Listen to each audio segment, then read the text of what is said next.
வணக்கம், நமஸ்காரம். இன்னைக்கு நம்ம என்ன பத்தி பேச போறோம்னா, நமது நடிகர் பாக்யராஜ். அவர் இறந்துட்டாரு. பல நாட்கள் ஆயிடுச்சு. இருந்தாலும் நான் இப்போ ஊடகத்தில பார்க்கும்போது நெறைய பேர் ரொம்ப வருத்தம்லாம் தெரிவிச்சிருந்தாங்க. பல யூடியூப் சேனல்ல அத பத்தி ப்ரோகிராம் பண்ணியிருந்தாங்க. எனக்கும் அது மிகப்பெரிய வருத்தம் தான். அதாவது பாக்யராஜ் எனக்கு பிடித்த ஒரு திரைப்பட நடிகர், இயக்குனர், கதாசிரியர். அதே மாரி நம்ம தமிழ்நாட்டில மிகச்சிறந்த கதை வசனம், திரைக்கதையெல்லாம் அமைக்கிறதுல ஒரு நல்ல ஒரு பேர் வாங்கியிருந்தவர்.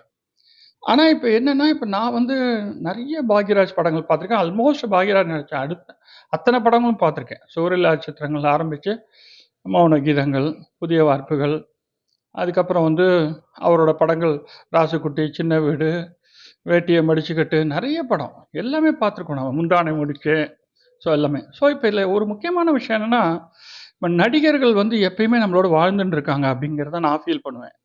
எப்பயும் பார்த்தீங்கன்னா, இப்ப நான் பாக்யராஜ் டெய்லி ஒரு இதில போட்டுருக்கேன். அவரோட ஜோக்க பார்க்குறேன். இல்லாட்டா அவருடைய படங்கள் பார்க்குறேன். இது கலைஞனுக்கு கிடைச்ச ஒரு மாபெரும் பெருமை. ஒரு அரிய பொக்கிஷம். இப்ப நம்ப வீட்ல இருக்கிற ஒரு அம்மா, அப்பா, பாட்டி, தாத்தா யாராவது இறந்துட்டா கூட, ஏதோ 1, 2 ஃபோட்டோ இருக்கும். அவங்க பேசின மனசுல நினைவுல இருக்கும் அவ்வளோதான்.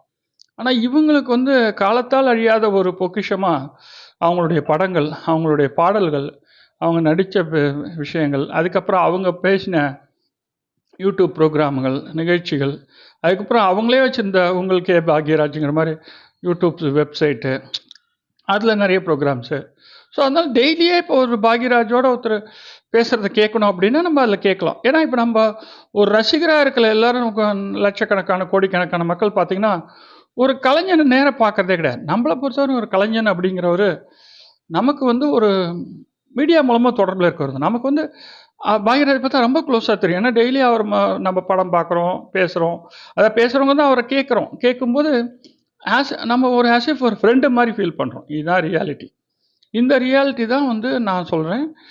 நம்ம பாக்யராஜ் நம்மள பொறுத்தவரைக்கும் மரணம் அடையவில்லை. ஒரு கலைஞன் மரணம் அடைவதில்லை. நம்முடைய வாழ்ந்து கொண்டிருக்கிறார். இது நமக்கு டெய்லி தோன்றா அன்னைக்கெல்லாம் டக்குன்னு இப்ப நான் கே. பாக்யராஜ் படங்கள் அப்படின்னு சொல்லிட்டு ஒரு பிளேலிஸ்ட்டே கிரியேட் பண்ணி வச்சிருக்கேன்.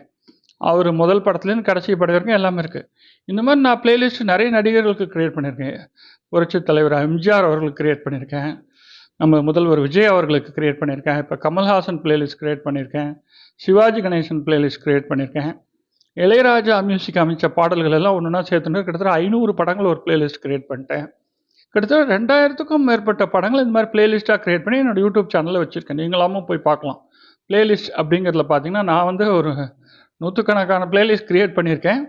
எனக்கு பிடிச்சதெல்லாம் பார்ப்பேன். பார்க்குறதெல்லாம் ஒரு பிளேலிஸ்ட்டாக கிரியேட் பண்ணுவேன். அதில் இந்த மாதிரி பலருடைய மூவிஸ், இப்போ பீம்சிங் டைரக்டர் அவரோட பிளேலிஸ்ட் கிரியேட் பண்ணியிருக்கேன்.